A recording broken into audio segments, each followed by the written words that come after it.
Okay, so moving on to the next episode review, and it's going to be a review for Constantine.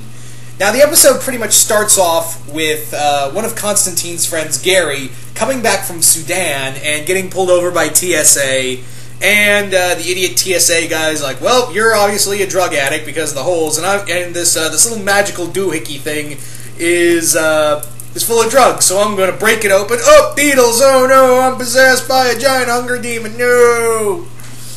Yep. So, more or less, that's it. That's the villain of this story, of today's episode, is a powerful hunger demon. Now, apparently, according to John, hunger demons are creatures of excess. All they want to do is eat, and then move on to the next body, and then,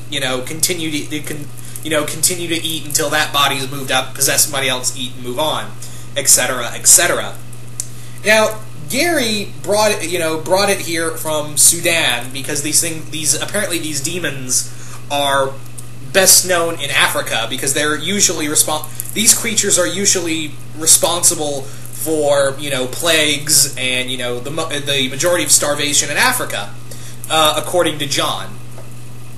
Now, meanwhile, Zed is teaching, learning more about from John, and she says, I've never used drugs before. I've never once used drugs in my life, and because my visions were so vivid, I never, I didn't want to know what it would be like if I did drugs with it.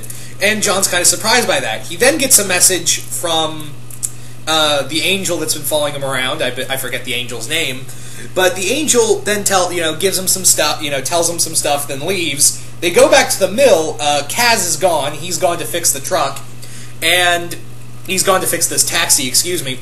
And meanwhile, they find out that the mill's been broken into. And John's like, you know what? My friend who used to own this mill had a lot of stuff in here. And there are some very powerful magics, spells protecting it. So I almost feel bad for the poor bastard that got caught. And it's Gary who's hiding out in the mill, and John's not too happy to see him. John is in no way happy to see Gary in any way, shape, or form because he knows he's so deep in his addiction. He knows he's so deep in his addiction, and Gary tells him about the demon. He exorcised it from a young man who had all these binding spells on him. He pulled it out and sealed it in a jar. And John's like, how the hell did you manage to get something that powerful in there? And John then uses a weapon called the Hand of Solomon and a bottle, and he says it's the Hand of Solomon. It was a gift. It was a device that was given directly to Solomon by heaven to capture jinn within it, genies more or less. And from there,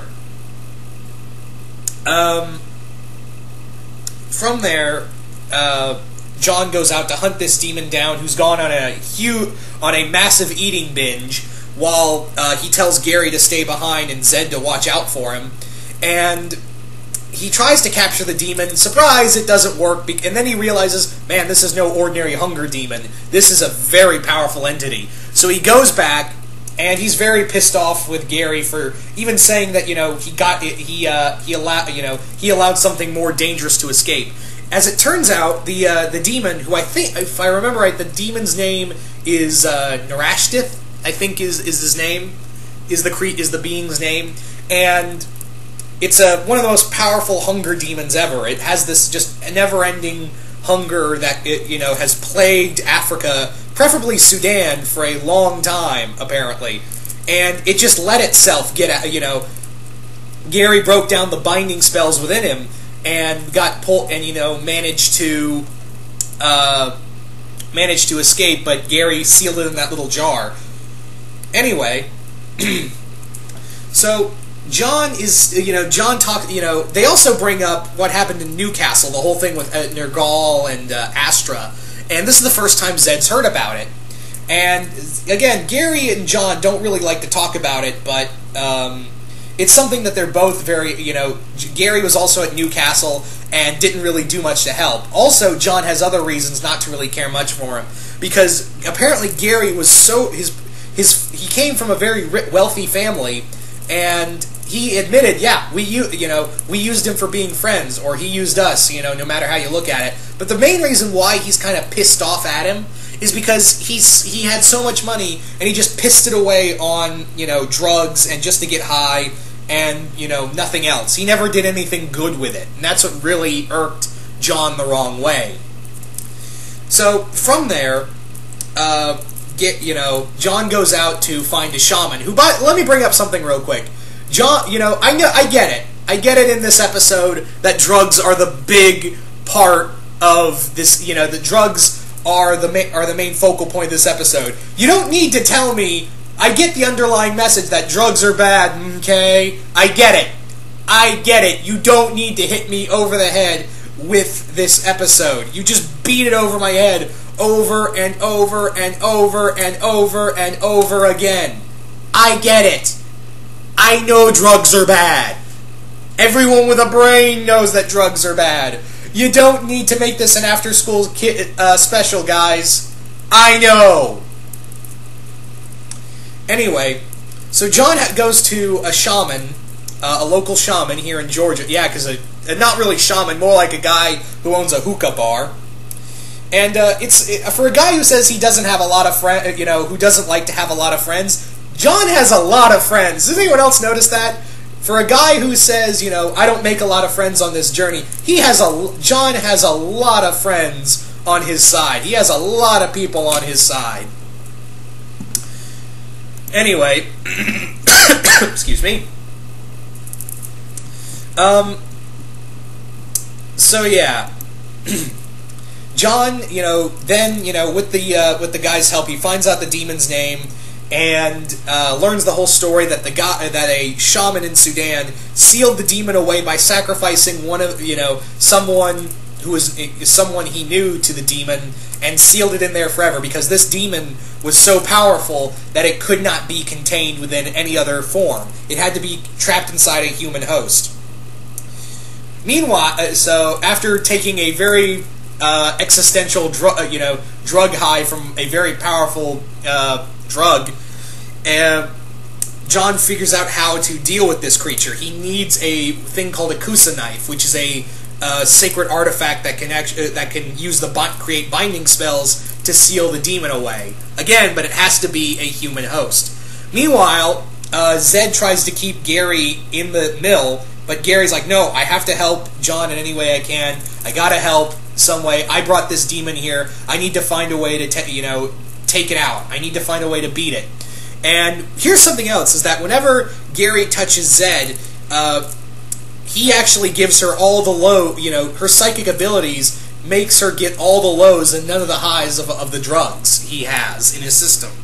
So he knocks her out with all by touching her, and then runs off, not to help John, but to go get some drugs. And John finds him getting his ass kicked by a couple of gangbangers, offers them the little drugs, and then gets them to a bar. And this is where Gary... I really like this scene. I really do. As much as I've been kind of harping on the drugs are bad part of this episode, don't get me wrong, this was a really good episode. And this was one of the best scenes in here where Gary and John are talking, and Gary's just bawling, like, I'm sorry, John, what happened at Newcastle. I was so blasted out of my mind that, I wasn't when we made that incantation, just screwed it all up. And then I heard Astra being dragged to hell, and I just abandoned you guys. I abandoned everyone there. And John's like, look, I knew you were high. We all knew you were high, but we didn't know what we were getting ourselves into. That was my fault. I brought you all into this situation. And he kind of offers him, do you want to help me kind of stop this demon now? And John and Gary then proceed to break into a museum, and yeah. The angel stops by and says, you know what you're doing is wrong, and are you prepared to make this kind of sacrifice? And that's when you kind of figure, oh shit, he's going to sacrifice his own friend to do this. And yeah, we also get a funny scene where, after they break in, John kind of hypnotizes a guard, and while Gary gets the knife, they go find the demon again, and yeah, that's when John reveals to Gary, look, I got, I have to, this thing needs to be sealed inside a human host, and you're the only one there. And Gary's like, you sneaky bastard, fine. And he he wants to atone for this, and he's willing to do this. And John's like, look, I'm really sorry if there were any other way to seal this thing, I'd do it. I'd do it in a heartbeat, but I can't. So Gary offers himself up, and John used the incantation, binds the demon inside of Gary, and then he pretty much takes him back to the mill. Zed discovers what he's done, and he tells him straight up, look, I told you from day one that this was not a great life. Now, you going to help me or not? And Zed is forced to help him. And we get this, just another great scene of just John holding the guy's hand as the demon's eating him alive from the inside. And then Angel shows up, who I think his name is Tobias now that I think about it. But yeah, he shows up again and just is like, there's no words. There's no words. You can just see in John's face that he has just done something awful. And he knows it. All in all, another great episode. I've been loving Constantine so far. It's been absolutely great. And we're getting Papa Midnight next week. Yay! More Papa Midnight another Papa Midnight episode. Because after that last one, I was like, oh, damn. That last one he showed up, and that wasn't too long ago, actually. Yeah. But anyway, this was, again, another great episode. And once again, hope you all enjoyed this, and I'm out.